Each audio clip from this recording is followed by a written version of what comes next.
during this very challenging time where we had to be forced to be separate from our friends and our colleagues, I was really grateful for this Anchor app, which has allowed me to continue the podcast after almost 1 year of working on it. It's free. You simply go to anchor.fm and download the app. And there you'll find all the tools that you need to record and edit your podcast, as well as to invite people onto your podcast through the app. Anchor also distributes the podcast for you on Apple, Spotify, and many other platforms. You have absolutely nothing to do except to record your podcast. If you have an ad like this, you can also make money. It's everything you need to make a podcast in one place. I would recommend it for anyone who wants to get their voice out there, has something to contribute. Go for it. Anchor.fm is where you go to download the free app and to get started. Good luck with your podcast.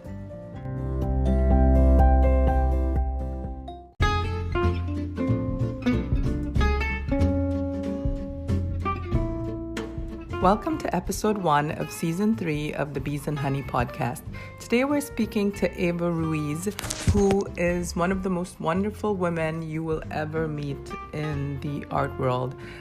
She used to have a gallery in Madrid, and now she runs her own company called Alternative, which is a consultancy and agency for art fairs. She also has this group of art enthusiasts, which is part of another offshoot of Alternative. It's called Parkour.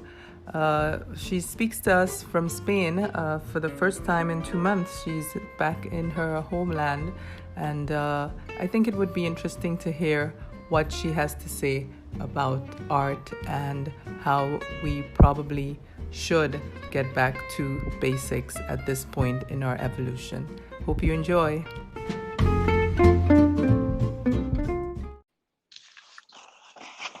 Hello. Hello. Hi, Eva. How are you? I'm fine. Good. I'm happy you made some time for our call. So this is the first time in 2 months you're back in Spain? Yeah, absolutely. Wow. So tell me a little bit what the situation is like there, because I know everything is still basically locked down. But when it opens in June or July, is it going to be open only to Europeans, or how is it going to work for Spain? Well, actually, in Spain, as you know, we had a different situation in between Madrid and Barcelona with the rest of communities. The lockdown exit is with phases. So we were in a 0 phase, with basically it was just you were allowed to go to the supermarket and nothing else, to the pharmacy. But right now, in Monday, tomorrow, we will move into the phase 1, which means like in Madrid, Madrid will be able to meet 10 people. Maximum, and of course before we were able to do some sport, jogging and so on. Now you are able to go easily, like to work if you want to, and and meet some people and go to the terraces. If a restaurant has got a terrace, then you're able to book. That's the situation. Well, it sounds like a good situation. And for people who want to visit, like let's say tourists, it's not possible right now. Only Spanish or Europeans can visit you. Well, it is not possible for 2 reasons. First of all, you have to keep a quarantine of 14 days. Okay. Once you arrive in the airport, you will be stuck, literally. So I see no tourists doing that. Second, there is a fear still. You know, we are in the ranking of the first countries that had got a lot of deaths and were highly affected. So the image is not good yet. And I believe, and also this government is not really promoting Spain as a tourism country to visit this August or July. So I don't think it's gonna be possible to be a country for holidays for the time being. Well, that's good to know. I think a lot of Americans who would visit maybe the islands might think about it a little more. Um, Go ahead. Mm-hmm. Well, tell me, I wanted to speak to you about your work as well, because I don't really know much about what you do in the art world, though I have some Spanish friends who speak very highly of the stuff you have done in the past with your gallery and stuff like that. So, you want to tell us a little bit about where you are now with Alternative, the consultancy and agency for art fairs you founded? Yeah, correct. Well, thank you very much for asking some colleagues. I don't know which ones, but yeah, Alternative is just a product. It's a contemporary art agency, like it's a Mm-hmm. consultancy, but just with art first. And why? I mean, in the market, we were not used to see just agencies working for art first. Normally, you say, okay, I'm an agency working for artists, or for, I'm helping some galleries, or there are some, of course, a lot of advisors for collectors. But I realized when I opened Alternative, that was back, like it was, the idea was 7 years ago, 6 years ago, let's say. And then I implemented it 5 years ago. I realized, first of all, Nicolette, the market was growing still for adverts, and there was a phenomenon where people just wanted to experiment, to have, to gather with people, to do socializing a lot. And I realized also that the peak of the adverts was growing every year, but they were very local at first, and they were not enough prepared to have an ecosystem of not only local collectors but international collectors that could enjoy what they were showing there. For Mm-hmm. instance, we are not talking about Art Basel, we are not Mm-hmm. talking about neither Fries or Mm-hmm. FIAC. We are Mm-hmm. talking about local artists. And local could be the Armory, and Mm-hmm. local could be, a big city or a small city Mm-hmm. that really wanted to have a good art for showcasing some national artworks, but also they wanted to attract international collectors. Why I opened this? Because I realized, first of all, I was traveling a lot, Mm-hmm. as you know, with Elam, and I was, Mm-hmm. as a collector, realizing what was what all the artists were missing. Actually, also why they couldn't approach to the new collectors that will enjoy this art scene. Mm-hmm. And I offered them two things. First, I'm gonna work on your list of collectors. I'm gonna bring unique collectors that will be really amazed by your art scene. And I realized that an art fair is not only 7 days a year. You need to work the whole year, and Mm-hmm. you need to get to the houses of the collectors. You need to really understand what is the product, let's say, the Mm-hmm. galleries Mm-hmm. participating, and the collectors they might need. So it was a win-win situation. Mm-hmm. Also, because as you know, they couldn't pay, or they couldn't afford to have a person the full year traveling around and realizing which collector is active, which collector would like this offer, and so on. So for me, it Mm-hmm. was an economy of scale. If you have 10 Mm-hmm. clients, let's say Mm-hmm. 10 offers, then you Mm-hmm. offer them with a low budget. I was Mm-hmm. charging them, let's say, if I bring you 10 collectors, 20 collectors, I created a special agenda for them. They will be so Mm-hmm. happy because they will be treated specially. But also, Mm-hmm. I guaranteed you that you don't need to pay a person the whole year. And I'm just gonna be traveling for you, right? And I'm gonna be Right. telling you what is out there. So it Mm-hmm. was it was it was naturally, it went very well. I started with Arco, of course. Mm-hmm. Yeah. And then I ended up having 10 hours till the lockdown came. Wow. Well, that's really, I think that's a cool idea. And I mean, I love that you were able to see the opportunity and to figure out how to make it work for everyone. And then what about art parkour? That's part of Alternative, or is it something you do separately? Well, actually, it also came naturally, because when you are working for artists, you realize that there is a community that we cannot call collectors yet, but they are passionate, and you realize even bigger artists were struggling to get new communities, and they were Mm-hmm. developing programs to get new communities, which not Mm-hmm. necessarily will start to buy, but those will be the next ones buying. So I realized with a colleague of mine in Spain that there were a lot of people in Spain asking us where to go.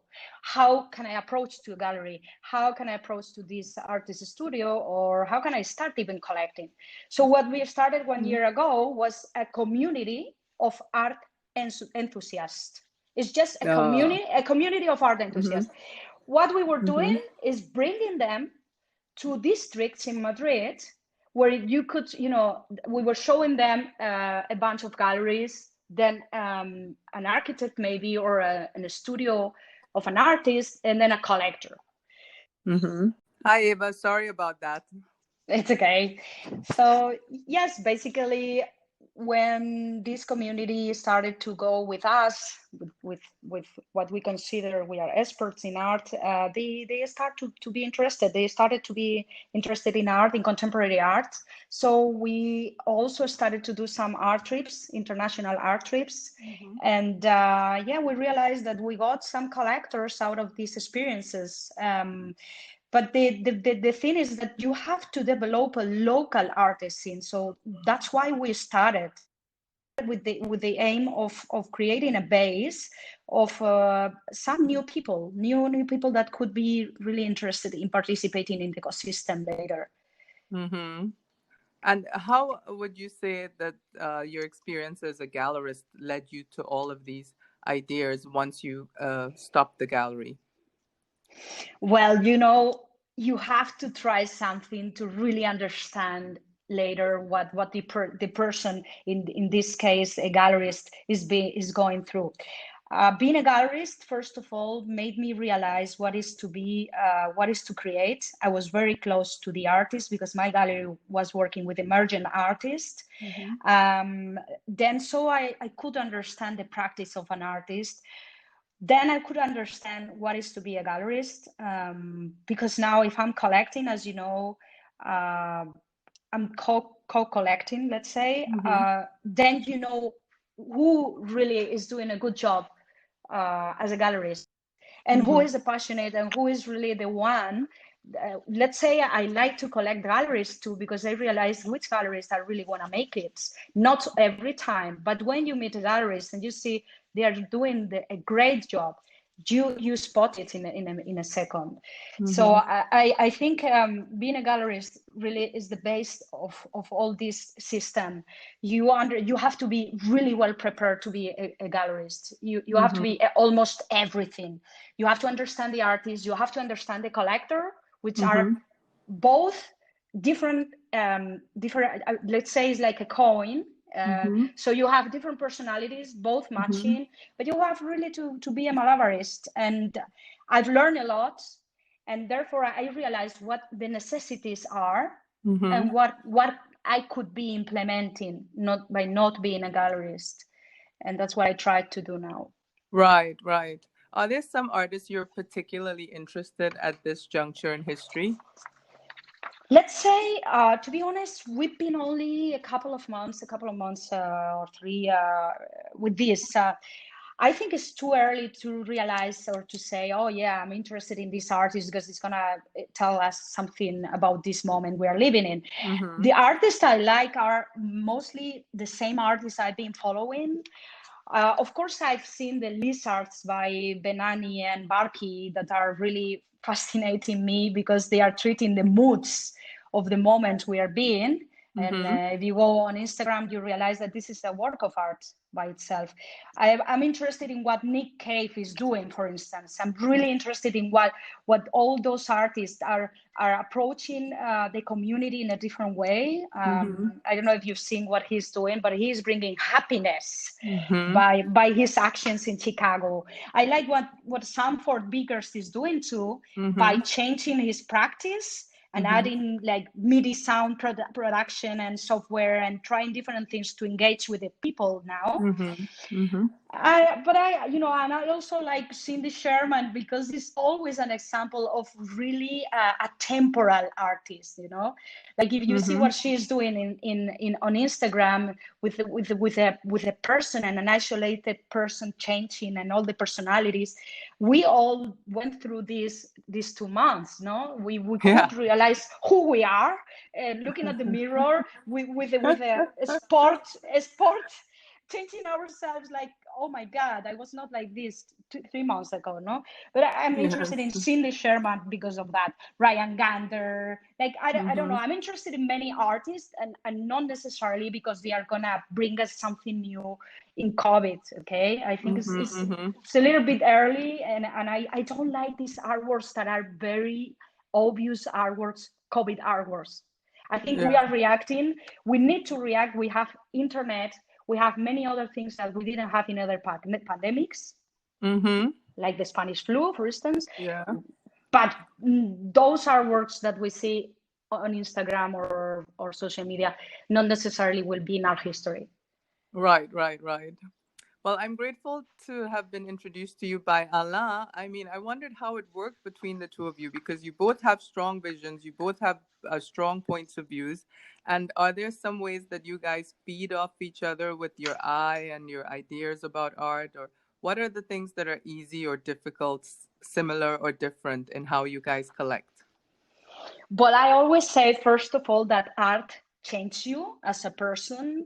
So being with a partner is another challenge, because if this person is a collector like he is, and very engaged, and as you say, with a strong opinion, then what do you do as a partner? Either you are in the shadow, or you just follow, or you have your own views and you try to do something not only in the house but outside.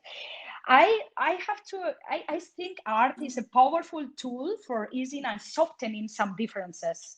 I've seen it so often.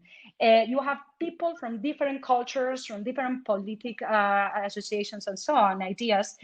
But then you see that in a table, they get on well and they start to talk about the same art or about the same experiences in the artwork. This is the case between him and me. It's so amazing how two different people, because we are very different in the core, agree in the, let's say, 90% of the art we see and the way we see it. Yes. So it's fascinating, because I've seen some other couples of partners like arguing, and no, this work I don't like. I don't think. I mean, I understand very well what is the personality and the traits of the collection, and I understand separately what I'm interested in. And I tell you, normally is the 90% we agree on the decisions that are made. Also with the people, right? But we do argue in philosophical questions, though. Like, let's say, Well, I could give you some examples, but yeah, and we mainly we share a lot of friends, but I do have some friends that he's not really connecting with, and we respect that part, Beautiful. Well, I think that's very healthy. If we didn't have something to rub off of as well, I don't know how we could grow in that situation. But now that you're back in Spain, how do you think things are going to work out in general? Like, for instance, we have the art fair coming up in September. I don't even know if September is going to work out, but a lot of things have been pushed back then. Do you guys have plans that are coming up in September as well? Are you planning for September? Well, first of all, in the art world, there were globe trotters, and there were people that were traveling less. For us, the first nice and good event that we are allowed to get in, we will. And it's not in September. It's going to be, I tell you, no one knows what is going to happen next year or after this COVID apocalyptic moment. But I can tell you the first places we will visit will be galleries. And the galleries are there, and the galleries are trying to do some nice ways of visiting them. And they are associating, they are opening per districts. And we will probably visit in July Paris. They are gonna make it. They're gonna do a very good tour, and you will visit all the galleries. So I really encourage art passionates and collectors to try to go back to galleries. Not only in Berlin, you see in Berlin they are doing it well too. So yes. I think that's a really good call. I'm so happy to hear you say that. Really, I'm happy to hear that. And I will try to meet you in July then. I was hearing about Europe, like, for instance, you can't go to Germany if you're not German. You can't go to Switzerland if you're not Swiss. But I can go to France because I'm French. So I might be able to see you there in July. That's good news for me. And do it because this is one. I think Paris, they know how to enjoy culture and promote culture. We have a good example to learn, and we will enjoy. I'm pretty sure they will make an effort. They know they have the chance to really go back to many years ago, where the galleries were the main point, or the main gathering for art passionates. Yes, the lifeblood of the whole thing. Yeah. Well, I believe in that renaissance. I believe after all of the pain and suffering, there is new life coming out of it. So tell me what your hopes and visions are. I know you already started talking about it, that we go back to the basics and go back to the galleries. What else do you see that's a good thing coming out for everyone from this? Well, first of all, these 2 months we've been reading a lot. When you ask me this, I just think about many articles I read about this. Like one is that we cannot be prognosticator. We cannot forecast that easily. We've been only a couple of months. We have a lot of information and we can just figure out, right? And we can desire to. I mean, my desire, my wish is that we will become, like, first of all, more open-minded and more empathic. But empathic is not like an spiritual, ritual, whatever. It's just because this virus affected all us. Everybody has been affected by the fact that could even die or have another person that could be ill. And economically, we will all be affected, even the wealthy. So this maybe can bring a little bit like more like togetherness, right? This is my wish. This is my wish also, like in the power structures too in the art world. We are seeing so many examples, like everybody's mentioning Swinner, but I can tell you there are a lot of, associations that are trying to reach and to change the power structures and associations. So my wish is that one. Only by adding the empathy and togetherness and collaborative models, we will change a lot. Yes. Having said this, I'm sorry to interrupt you. I have to say that, first of all, I don't think the core, the basic of the human patterns will change after this. We will get out of the COVID. We will get a vaccine eventually, and the socialization needs, the physical experience will come back in a different way, with different measures, but we will be able to enjoy art in a full experience. Yes.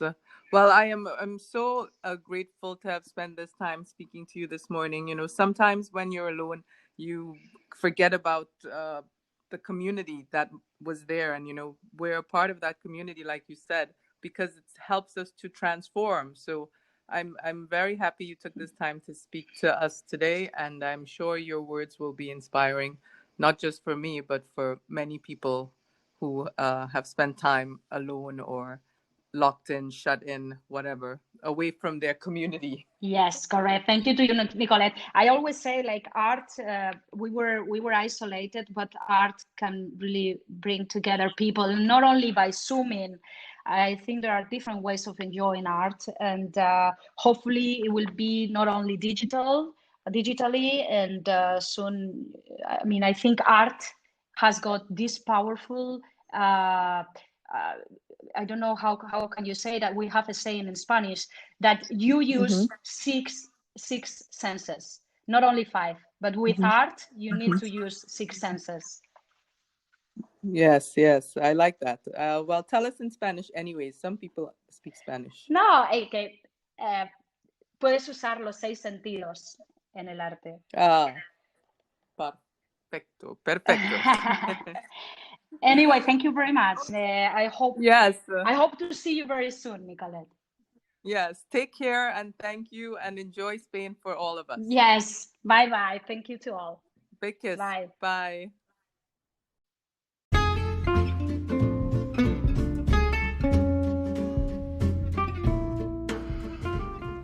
Thank you for joining us for the first episode of Season 3 of the Bees and Honey podcast.